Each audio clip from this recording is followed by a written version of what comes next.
मित्रांनो, अखेर हिवाळी अधिवेशनाची सांगता झालेली आहे आणि राज्यभरातील लाडक्या बहिणींसाठी एक अत्यंत आनंदाची आणि महत्त्वाची अपडेट पुढे आलेली आहे।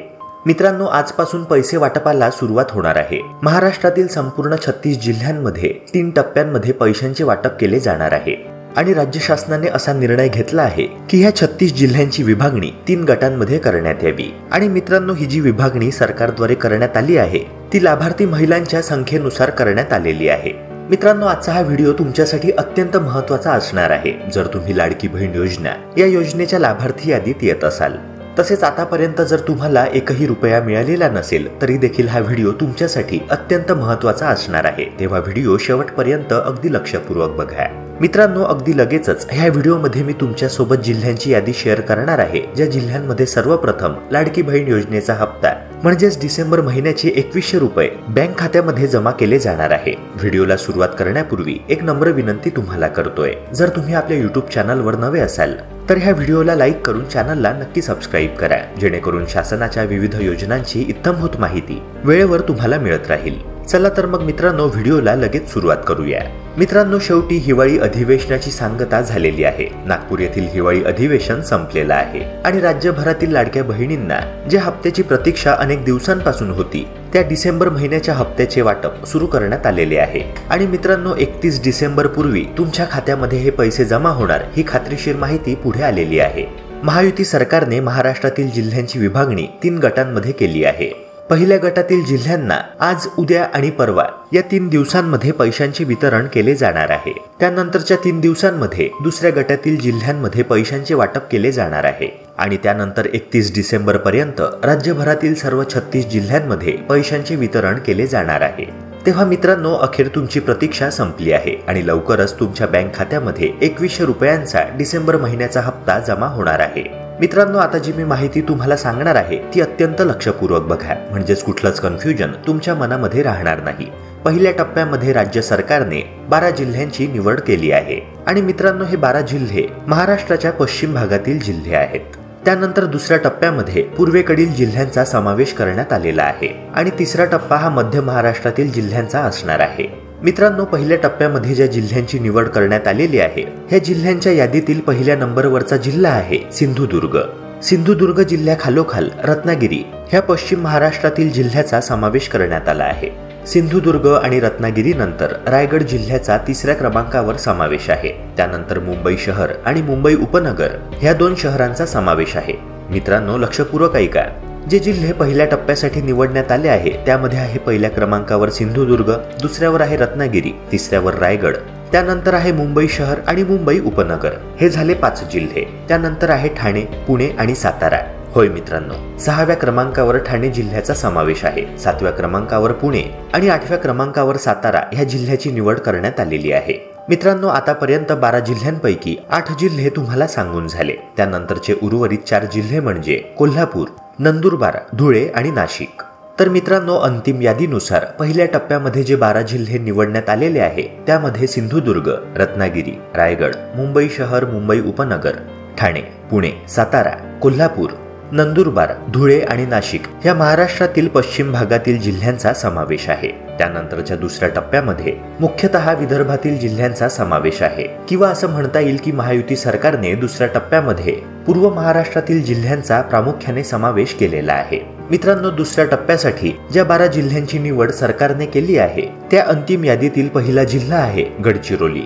दुसऱ्या टप्प्यातील अंतिम यादीमध्ये पहिल्या क्रमांकावर गडचिरोली ह्या जिल्ह्याचा समावेश करण्यात आलेला आहे। त्या खालोखाल दुसऱ्या क्रमांकावर गोंदिया, तिसऱ्यावर चंद्रपूर, चौथ्यावर आहे भंडारा, त्यानंतर आहे 5व्यावर नागपूर। मित्रांनो, ह्या यादीमधील 6व्या क्रमांकावरील जिल्हा म्हणजे वर्धा, 7व्या क्रमांकावर यवतमाळ, 8व्या क्रमांकावरील जिल्हा म्हणजे अमरावती, 9व्यावर आहे अकोला, 10व्यावर आहे वाशिम, त्यानंतर हिंगोली आणि नांदेड ह्या जिल्ह्यांचा समावेश आहे। तर मित्रांनो, दुसऱ्या टप्प्यातील 12 जिल्हे म्हणजे गडचिरोली, गोंदिया, भंडारा, चंद्रपूर, नागपूर, वर्धा, यवतमाळ, अमरावती, अकोला, वाशिम, हिंगोली आणि नांदेड। आणि मित्रांनो, ज्या जिल्ह्यांचा समावेश ह्या पहिल्या 2 टप्प्यांमध्ये करण्यात आलेला नाहीये ते सर्व जिल्हे 3ऱ्या टप्प्यासाठी निवडण्यात आलेले आहे। सर्वप्रथम पैसे पहिल्या टप्प्यातील जिल्ह्यांमध्ये वितरित केले जाणार आहे, त्यानंतर दुसऱ्या टप्प्यात आणि त्यानंतर तिसऱ्या टप्प्यात अशा प्रकारे 31 डिसेंबर पर्यंत लाडक्या बहिणींच्या बँक खात्यामध्ये हे पैसे वितरित केले जाणार आहेत. मित्रांनो, आणखी एक महत्त्वाची अपडेट म्हणजे सरकारने तुमचं कन्फ्युजन दूर केलेलं आहे. प्रसारमाध्यमांमध्ये अशी खबर होती की डिसेंबर आणि जानेवारी महिन्याचा हप्ता हा एकत्रितरित्या तुम्हाला मिळणार आहे. एकत्रितरित्या महिलांच्या बँक खात्यामध्ये 2100 अधिक 2100 असे एकूण 4200 रुपये जमा होणार अशा बातम्या पसरवल्या जात होत्या. मात्र महायुती सरकारद्वारे असं स्पष्ट करण्यात आलं आहे की सध्या तरी लाडक्या बहिणींना केवळ डिसेंबर महिन्याचाच हप्ता मिळणार आहे. तेव्हा लाडक्या बहिणींच्या खात्यामध्ये सध्यापुरती तरी 2100 रुपये जमा होणार इतके निश्चित आहे. मित्रांनो, राज्याचे मुख्यमंत्री देवेंद्र फडणवीस यांनी नुकतेच जाहीर केले होते की लाडक्या बहिणींना हिवाळी अधिवेशनानंतर डिसेंबरची रक्कम दिली जाणार आहे. डिसेंबरचा हप्ता लाडक्या बहिणींना हिवाळी अधिवेशन संपल्या त्यांच्या बँक खात्यात मिळणार आहे. आता मित्रांनो, सरकारने जी घोषणा केली होती त्या दिशेने ते पावले उचलत असल्याचे स्पष्टपणे दिसत आहे. 3 टप्प्यांकरिता जे जिल्हे निवडण्यात आलेले आहे त्या जिल्ह्यांमध्ये निधी वितरणाची प्रोसेस पूर्ण करण्यात आलेली आहे आणि लवकरच लाडक्या बहिणींच्या बँक खात्यामध्ये हे पैसे जमा व्हायला सुरुवात होणार आहे. आज संध्याकाळी 6 वाजेपासून हे पैसे महिलांच्या बँक खात्यामध्ये जमा व्हायला सुरुवात होणार आहे. पण मित्रांनो, सोबतच एक बॅड न्यूज सुद्धा समोर आलेली आहे. सरकारने लाडकी बहीण योजनेच्या लाभार्थी यादीमध्ये फिल्ट्रेशन प्रोसेस सुरू केलेली आहे. ज्या महिला निकषांमध्ये बसत नाही, ज्या महिलांनी खोटी माहिती पुरवून डमी अर्ज करून ह्या योजनेचा लाभ मिळवण्याचा प्रयत्न केला, हमीपत्रामध्ये चुकीच्या गोष्टी नोंदवल्या, त्या सर्व महिलांविरुद्ध कारवाई करत राज्य शासनाने लाडकी बहीण योजनेच्या लाभार्थी यादीतून त्यांचे नाव वगळण्याचा निर्णय घेतला आहे. आतापर्यंत 2,40,00,000 महिलांना ह्या योजनेचा लाभ मिळाला होता. त्यांचे ह्या योजनेच्या लाभार्थी यादीमध्ये नाव होतं. परंतु आता जाहीर करण्यात आलेल्या नव्या अपडेटनुसार आता लाभार्थी संख्या ही 2,40,00,000हून कमी होत जाऊन आता ती 2 कोटींच्या देखील आत गेलेली आहे. सध्या या योजनेच्या लाभार्थी यादीतील महिलांची संख्या ही 1,85,00,000 इतकी दिसते आहे. तेव्हा या लाभार्थी यादीमध्ये तुमचे नाव आहे की नाही हे एकदा तुम्ही चेक करून घ्यायला हवे. मित्रांनो, शासकीय वेबसाईट मुख्यमंत्री माझी लाडकी बहीण योजना ह्या वेबसाईटवर जाऊन तुम्ही तुमचे नाव लाभार्थी यादीत आहे की नाही हे चेक करू शकता. वेबसाईटवर गेल्यानंतर तुम्हाला लॉग इन करायचे आहे. तुमचा मोबाईल क्रमांक येथे एंटर करून तुम्ही तुमचे नाव चेक करू शकता. तसेच आतापर्यंत ह्या योजनेचे किती पैसे तुम्हाला मिळालेत, किती हप्ते तुमच्या खात्यामध्ये जमा करण्यात आले याबाबत इन डिटेल माहिती तुम्हाला तिथे बघता येईल. मित्रांनो, डिसेंबर महिना संपत आला आहे, परंतु तरीही बहिणींना अद्याप ओवाळणी मिळालेली नाहीये. त्यामुळे सरकारच्या निर्णयाकडे बहिणींचे लक्ष लागले होते. मात्र आता सरकारने लाडक्या बहिणींना एक गुड न्यूज दिलेली आहे आणि हे वर्ष संपण्याच्या आत म्हणजेच 31 डिसेंबर पर्यंत लाडकी बहीण योजनेचे पैसे तुम्हाला मिळणार आहेत. बहुप्रतीक्षित डिसेंबर महिन्याचा हप्ता 2100 रुपये तुमच्या खात्यामध्ये जमा करण्यात येणार आहेत. मित्रांनो, महायुती सरकारने राज्यातील गरीब महिलांना आर्थिक आधार देण्यासाठी मुख्यमंत्री माझी लाडकी बहीण योजना सुरू केली होती. योजनेअंतर्गत पात्र लाभार्थ्यांना दरमहा 1500 रुपये देण्याचे जाहीर केले. त्यानुसार जुलै ते नोव्हेंबर पर्यंतचे 7,500 रुपये सरकारने लाडक्या बहिणींच्या खात्यामध्ये दिवाळीपूर्वीच जमा केले. मात्र विधानसभा निवडणुकीची आचारसंहिता जाहीर झाली, त्यामुळे सरकारने 15 ऑक्टोबर पर्यंत अर्ज करण्याची मुदत दिली होती. आचारसंहिता संपल्यानंतर प्रलंबित अर्जांची छाननी सुरू करण्यात आली. त्यानंतर त्रुटीयुक्त अर्ज बाद करण्यात आले. मंजूर अर्जदारांचे आधार कार्ड बँक खात्याशी जोडण्यात आले. आता राज्यामध्ये पुन्हा महायुतीचं सरकार सत्तेत आलं आहे. महायुतीने विधानसभा निवडणुकीत घोषणा केल्यानुसार लाडकी बहीण योजनेचा हप्ता हा 1500 रुपयांवरून 2100 रुपये करण्यात आला. त्याकडेही बहिणींचे लक्ष लागले होते. तेव्हा आता राज्याचे मुख्यमंत्री देवेंद्र फडणवीस यांनी जाहीर केले की आताचा हप्ता हा 1500 रुपये नव्हे तर 2100 रुपये लाडक्या बहिणींच्या बँक खात्यामध्ये जमा करण्यात येणार आहे. मुख्यमंत्र्यांनी पत्रकारांच्या प्रश्नांना उत्तर देताना असे देखील कबूल केले की लाडकी बहीण योजनेचा डिसेंबर महिन्याचा हप्ता हा लाडक्या बहिणींच्या बँक खात्यामध्ये जमा करण्यात उशीर झालेला आहे. महायुती सरकारला ह्या योजनेकरिता लागणारा निधी जुळवण्यात थोडा विलंब झाला आणि याचा फटका गरीब गरजू महिलांना बसला, याची जाणीव देखील सरकारला आहे, अशी स्पष्ट कबुली देवेंद्र फडणवीस यांनी दिली. मात्र सोबतच 31 डिसेंबर पर्यंत लाडक्या बहिणींच्या बँक खात्यामध्ये पैसे जमा करण्याबाबतचे आदेश आम्ही दिलेले आहेत, असे देखील त्यांनी स्पष्ट केले. मित्रांनो, लाडकी बहीण योजनेच्या माध्यमातून लाभार्थ्यांच्या खात्यामध्ये 1500 रुपयांचे एकूण 5 हप्ते जमा झाले. एकूण 7,500 रुपये लाडक्या बहिणींच्या बँक खात्यामध्ये जमा झाले. सध्या सोशल मीडियावर एक आर्थिक सल्ला चांगलाच व्हायरल होतो आहे. लाडक्या बहिणी ह्या एका मार्गाद्वारे लखपती देखील होऊ शकतात, असा हा आर्थिक सल्ला आहे. जे 1,500 रुपये लाडक्या बहिणींना मिळत आहेत ते 1,500 रुपये जर त्यांनी स्मार्टली इन्व्हेस्ट केले, 1,500 रुपये जर योग्य जागी दरमहा गुंतवणूक केली, तर भविष्यात नक्कीच ती महिला लखपती होऊ शकते. मित्रांनो, ह्या गोष्टीत काहीच वाद नाही की राज्य सरकारची लाडकी बहीण योजना ही राज्यामध्ये सुपरहिट ठरली आहे आणि ह्याच योजनेच्या बळावर महायुती सरकार पुन्हा एकदा सत्तेत आलं. या योजनेसाठी कोट्यवधी महिलांनी अर्ज केला होता, ज्याचा फायदा अनेक लाभार्थी महिलांना झाला. 7,500 रुपये त्यांच्या बँक खात्यामध्ये जमा झाले. ह्याचीच परतफेड म्हणून राज्यभरातील लाडक्या बहिणींनी महायुती सरकारला मतदानाद्वारे प्रचंड पाठिंबा दर्शवला. महायुतीचं सरकार पुन्हा एकदा सत्तेत आलं आणि त्यानंतर मंत्रिमंडळ स्थापन झालं. आता लवकरच डिसेंबर महिन्यातील हप्ता लाभार्थी महिलांच्या बँक खात्यामध्ये जमा होणार आहे.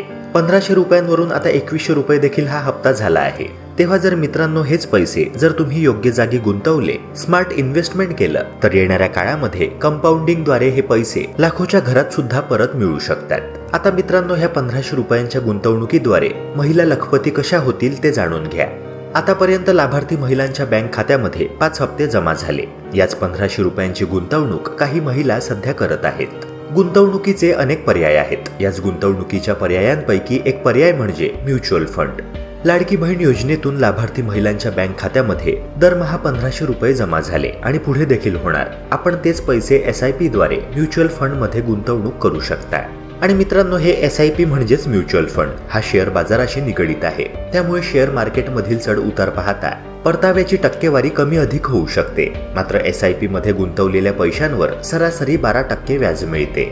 जर महिलेने 1,500 रुपयांची SIP केली तर 5 वर्षांमध्ये 90,000 होतात आणि 12% व्याजावर आपल्याला 1,23,730 रुपये मिळू शकतात. अशा प्रकारे महिला ह्या योजनेतून मिळालेल्या पैशांचे मूल्य अगदी सहजरित्या वाढवू शकतात. पण मित्रांनो, एक महत्त्वपूर्ण बाब लक्षात घ्या की गुंतवणूक ही बाजाराच्या जोखमीच्या अधीन असते. त्यामुळे SIP मध्ये गुंतवणूक करण्याआधी आर्थिक सल्लागारांचाही सल्ला घ्यायला हवा. कुठे काही ऐकले वाचले तर त्या मार्गाला फॉलो करून लगेचच गुंतवणूक करू नका. तुमच्या जवळ पैसे कितीही असो, ते गुंतवण्याआधी आर्थिक सल्लागारांचा सल्ला नक्की घ्या.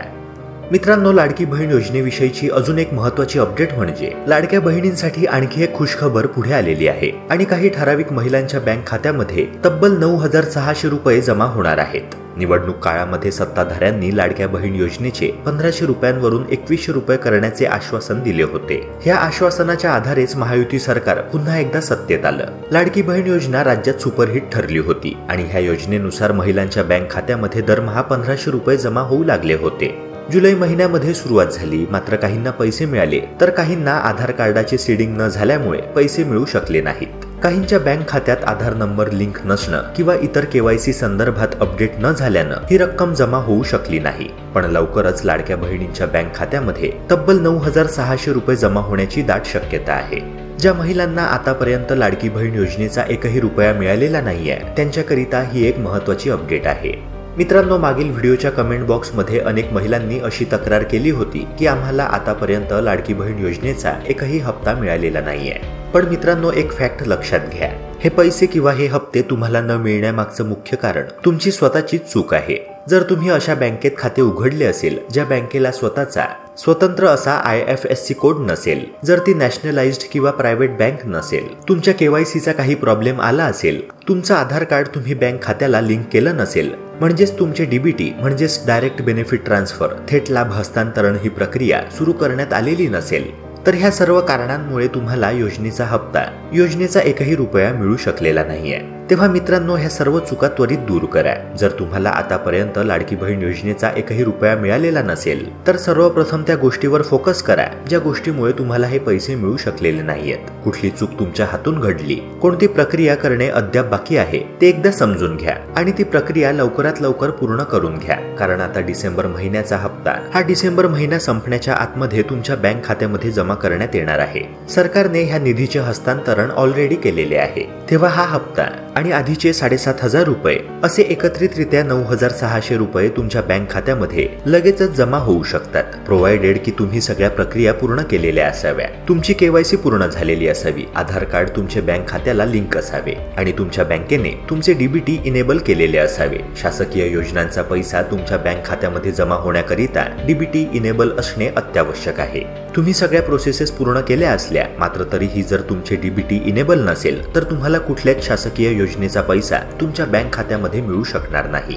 मित्रांनो, जी नवी अपडेट पुढे आलेली आहे त्यानुसार महायुती सरकारनेच असं स्पष्ट केलं आहे की अर्ज स्वीकारल्यानंतरही काही महिलांच्या बँक खात्यामध्ये मुख्यमंत्री माझी लाडकी बहीण योजनेचे पैसे अद्याप जमा झालेले नाहीये। अशा सर्व लाडक्या बहिणींसाठी एक महत्त्वाची आणि तितकीच आनंदाची अपडेट आम्ही देत आहोत। ज्यांचे अर्ज मंजूर झाले पण अद्याप खात्यामध्ये रक्कम जमा झाली नाही, त्यांच्या खात्यामध्ये डिसेंबरचा कदाचित वाढीव हप्त्याची रक्कम आणि मागील 5 महिन्यांचे 1500 रुपये असे एकूण 9600 रुपये जमा होऊ शकतात, पण त्यासाठी सर्व अटींची पूर्तता झालेली असावी। त्यामुळे अर्ज मंजूर झालेले पण अद्यापही ज्यांच्या बँक खात्यामध्ये पैसे जमा झाले नाहीत, त्यांच्या खात्यामध्ये एकूण 6 हप्त्यांची रक्कम 7500 रुपये अधिक 2100 रुपये म्हणजेच एकूण 9600 रुपये जमा होतील। तसेच ज्यांच्या बँक खात्यामध्ये 5 हप्त्यांची रक्कम आतापर्यंत जमा झालेली आहे, त्यांच्या खात्यामध्ये 6वा हप्ता म्हणजेच महायुती सरकारने केलेल्या घोषणेनुसार 2100 रुपये लाभार्थी महिलांच्या बँक खात्यामध्ये जमा होणार आहेत। मित्रांनो, राज्याचे उपमुख्यमंत्री एकनाथ शिंदे यांनी लाडकी बहीण योजनेविषयी एक महत्त्वाचे विधान केले आहे। लाडकी बहीण योजनेसंदर्भात सुरू असलेल्या उलटसुलट चर्चांवर स्पष्टीकरण देताना एकाही पात्र महिलेच्या बँक खात्यात जाणारे पैसे बंद होणार नाहीत असा शब्द उपमुख्यमंत्र्यांनी दिला आहे। ट्विटर म्हणजेच x.com ह्या प्लॅटफॉर्मवर एक पोस्ट करून लाडक्या बहिणींना जो लाभ आतापर्यंत मिळत आलेला आहे तो पुढे देखील मिळत राहणार असे आश्वासन उपमुख्यमंत्री एकनाथ शिंदे यांनी दिले आहे। एकनाथ शिंदे यांनी आपल्या पोस्टमध्ये म्हटले आहे की मुख्यमंत्री माझी लाडकी बहीण योजनेअंतर्गत 2,34,00,000 लाडक्या बहिणींना 5 हप्ते आम्ही दिले, यापुढे देखील ते मिळत राहतील। आत्ताच्या पुरवणी मागण्यांमध्ये 1400 कोटींची तरतूदही आम्ही केली आहे। माझ्या एकाही पात्र लाडक्या बहिणीच्या बँक खात्यामध्ये जाणारे पैसे बंद होणार नाहीत, हा त्यांच्या लाडक्या भावाचा शब्द आहे असे देखील एकनाथ शिंदे म्हणाले। मित्रांनो, ह्याच पोस्टमध्ये एकनाथ शिंदे पुढे लिहितात की मुख्यमंत्री अन्नपूर्णा योजना आम्ही सुरू केली, 89 लाख कुटुंबांना वर्षातून 3 सिलेंडर मोफत देतोय। मुख्यमंत्री लेक लाडकी योजनेत 34,000 जणांना लाभ दिलाय। 3.5 लाखांपेक्षा जास्त मुलींनी मोफत व्यावसायिक शिक्षण योजनेचा लाभ घेतलाय। मुख्यमंत्री युवा कार्य प्रशिक्षण योजनेचा लाभ 1.25 लाख लाडक्या भावांना झालाय। ज्येष्ठांसाठी मुख्यमंत्री वयोश्री योजना सुरू केली असून 123 कोटींचे अनुदान वाटप केले, त्याचा 4.25 लाख ज्येष्ठांना लाभ झाला आहे। मुख्यमंत्री तीर्थदर्शन योजना सुरू केली। आतापर्यंत विशेष रेल्वेने मुंबई, छत्रपती संभाजीनगर, कोल्हापूरहून आणि इतर 9 शहरांतून तीर्थयात्रा सुरू झाली आहे। 6000 पेक्षा जास्त ज्येष्ठांनी त्याचा लाभ घेतला आहे। एसटी मध्ये ज्येष्ठ नागरिकांना प्रवास मोफत आहे। खेड्यापाड्यातले लाखो लोक याचा फायदा घेत आहेत। मुख्यमंत्री देवेंद्र फडणवीस यांनी देखील ह्या योजनेवर एक महत्त्वाचे भाष्य केले आहे। ते म्हणाले की ही लाडकी बहीण योजना आम्ही काहीही केल्या बंद होऊ देणार नाही। लाडक्या बहिणींच्या खात्यामध्ये अधिवेशन संपल्यानंतर लगेचच डिसेंबर महिन्याचा हप्ता जमा केला जाईल। पुढे बोलताना फडणवीस म्हणाले की लाडकी बहीण योजना बंद होऊ देणार नाही आणि ह्या योजनेसाठी कोणतेही निकष बदलण्यात आलेले नाहीये किंवा कोणताच नवीन निकष आम्ही ऍड केलेला नाहीये, परंतु काहींनी 4 खाती उघडली आहेत। काही लाडक्या भावांनी देखील बहिणींच्या नावाने खाती उघडली आहे। त्यामुळे लाडक्या बहिणींचा पैसा योग्य प्रकारे गेला पाहिजे, कारण तो जनतेचा पैसा आहे। त्याचा गैरवापर किंवा योजनेचा चुकीचा वापर होत असेल तर ते समोर आलं पाहिजे। मित्रांनो, मुख्यमंत्री लाडकी बहीण योजनेव्यतिरिक्त मुख्यमंत्री अन्नपूर्णा योजनेबद्दल देखील एक महत्त्वाची अपडेट पुढे आलेली आहे। आचारसंहिता लागू होण्यापूर्वी ज्या लाभार्थी महिलांना 3 गॅस सिलेंडरची सबसिडी मिळू शकलेली नाहीये, त्या सर्व महिलांना आता 1 जानेवारी पासून 3 गॅस सिलेंडरची सबसिडी मिळायला सुरुवात होणार आहे। मात्र त्याकरिता एक महत्त्वाचं काम तुम्ही लगेचच पूर्ण करून घ्यायचं आहे। ज्या महिलांनी आता देखील ई-केवायसीची प्रोसेस गॅस एजन्सीमध्ये जाऊन पूर्ण केलेली नसेल, त्यांनी लगेचच गॅस एजन्सीमध्ये जाऊन ही प्रक्रिया पूर्ण करून घ्यायची आहे आणि सोबतच महिलेच्या नावावर गॅस सिलेंडरचे कनेक्शन असणे बंधनकारक करण्यात आलेले आहे। मित्रांनो, आय होप हा व्हिडिओ तुम्हाला अत्यंत महत्त्वाचा वाटला असणार, तेव्हा व्हिडिओला लाईक करून आपल्या YouTube चॅनलला सबस्क्राईब करायला विसरू नका। तसेच हा व्हिडिओ जास्तीत जास्त लोकांपर्यंत शेअर करा। भेटूया पुन्हा एका नव्या व्हिडिओसह। जय हिंद, जय महाराष्ट्र।